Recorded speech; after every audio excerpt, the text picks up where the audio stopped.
शेतकरी मित्रांनो नमस्कार। महाराष्ट्रावरती संपूर्ण ढगाळ वातावरण असून महाराष्ट्रात मान्सून दाखल झालेला आहे। पावसाची शक्यता देखील या आठवड्यात चांगली आहे।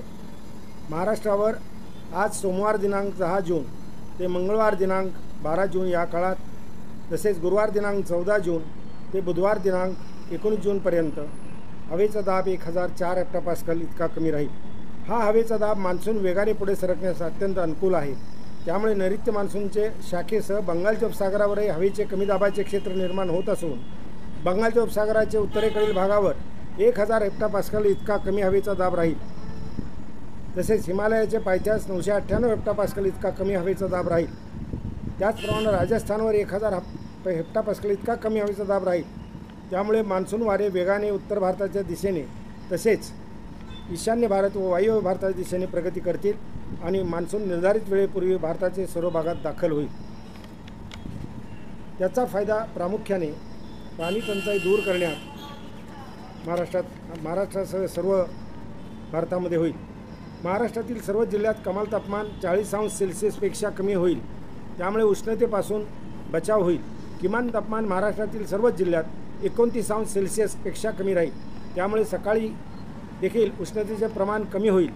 मान्सून आगमनाच्या वेळी विजांचे कडकडाट व ढगांचे गडगडाट जाणवतील। त्यावेळी विजा पडण्याचे प्रकार अधिक असतील। त्यावेळी सुरक्षित स्थळी नागरिकांनी थांबणे गरजेचे राहील।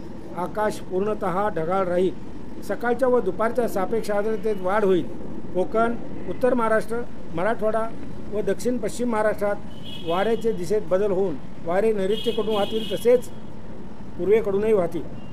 मान्सून आगमनाचे कालावधीत वाऱ्याचा वेग वाढेल व आकाश पूर्णतः ढगाळ राहील। प्रशांत महासागराचे पेरूजवळ पाण्याचे पृष्ठभागाचे तापमान 16 अंश सेल्सिअसपर्यंत घसरले तर इक्वेडोर जवळ ते 25 अंश सेल्सिअसपर्यंत घसरलेले आहे। त्यामुळे ला निनाचा प्रभाव सुरू झाल्याचे दिसून येते। हिंदी महासागराचे व बंगालच्या उपसागराचे पाण्याचे पृष्ठभागाचे तापमान 31 अंश सेल्सिअसपर्यंत वाढलेले असून अरबी समुद्राचे पाण्याचे पृष्ठभागाचे तापमान 30 अंश सेल्सिअसपर्यंत वाढले आहे। हे सर्व तापमान मान्सूनसाठी अतिशय अनुकूल आहे। आपण आता यापुढं प्रत्येक जिल्ह्यामध्ये या आठवड्यात पावसाचं प्रमाण कसं राहील ते आपण पाहून घेऊया। नगर जिल्ह्यामध्ये 11 तारखेला 56 मिलीमीटरपर्यंत पावसाचा अंदाज आहे। इतर दिवशी पाऊस होईल। 10 तारखेला 17 मिलीमीटर पावसाचा अंदाज आहे नगर जिल्ह्यामध्ये। अकोला जिल्ह्यात 2.6, 5.2 अशा प्रकारे मिलीमीटरमध्ये पावसाचा अंदाज आहे। अमरावती जिल्ह्यात या आठवड्यात 4.8, 2.3 मिलीमीटर काही दिवशी अशा प्रकारे पावसाचा अंदाज आहे।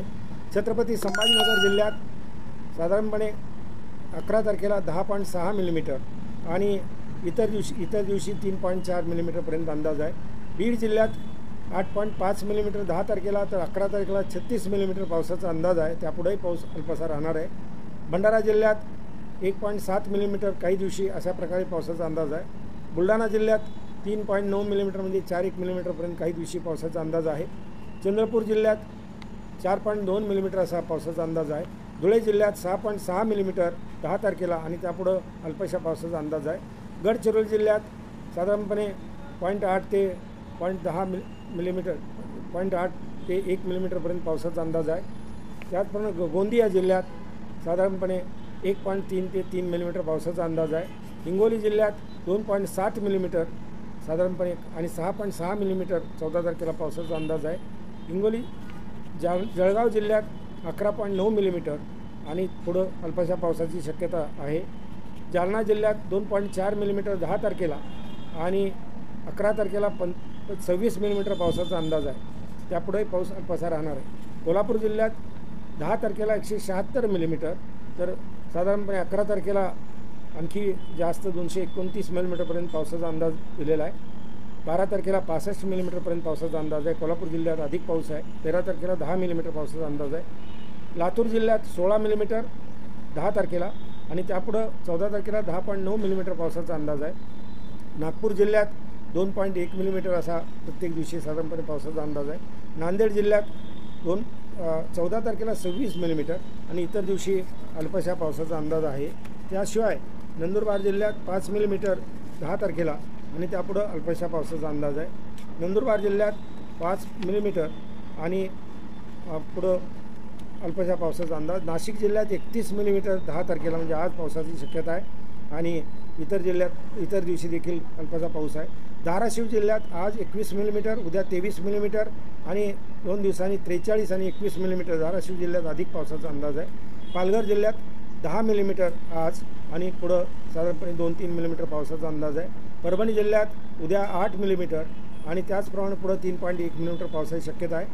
पुणे जिल्ह्यात आज 32 मिलीमीटर, उद्या 54 मिलीमीटर आणि पुढं अल्पशा पावसाची शक्यता आहे. रायगड जिल्ह्यात आज 30 मिलीमीटर, उद्या 20 मिलीमीटर आणि पुढं 12 मिलीमीटर 8 मिलीमीटर अशी पावसाची शक्यता आहे. रत्नागिरी जिल्ह्यात आज 131 मिलीमीटर, उद्या 61 मिलीमीटर, त्यानंतर 26 मिलीमीटर आणि 11 मिलीमीटर असा पुढं प्रत्येक दिवशी पाऊस होणार आहे. सांगली जिल्ह्यात आज 91 मिलीमीटर पावसाची शक्यता आहे, उद्या 80 मिलीमीटर पावसाची शक्यता आहे, नंतर परवा 22 मिलीमीटर आणि त्यापुढं 10 मिलीमीटर पावसाची शक्यता आहे. सातारा जिल्ह्यात आज 7 मिलीमीटर, उद्या 56 मिलीमीटर आणि त्यापुढं 13 मिलीमीटर वगैरे असा पावसाचा अंदाज आहे. सिंधुदुर्ग जिल्ह्यात आज 144 मिलीमीटर, उद्या 174 मिलीमीटर आणि परवा 88 मिलीमीटर पुढं पावसाचं प्रमाण कमी होतं आहे. सोलापूर जिल्ह्यात आज 26 मिलीमीटर, उद्या 50 मिलीमीटर, परवा 12 मिलीमीटर, त्यानंतर 47 मिलीमीटर आणि 4 तारखेला 15 मिलीमीटर पावसाची शक्यता आहे. ठाणे जिल्ह्यात आज 36 मिलीमीटर व पुढं 5-10 मिलीमीटर पावसाची शक्यता आहे. वर्धा जिल्ह्यात 4.3 मिलीमीटर आणि तसंच अल्पशा पावसाची शक्यता काही दिवशी आहे. वाशिम जिल्ह्यात साधारणपणे 6 मिलीमीटर आणि अल्पसा पाऊस इतर दिवशी राहणार आहे. आता यवतमाळ जिल्ह्यात 1.4 ते 4 मिलीमीटर पावसाची शक्यता आहे. अशी ही झाली आता पावसाबद्दलची माहिती.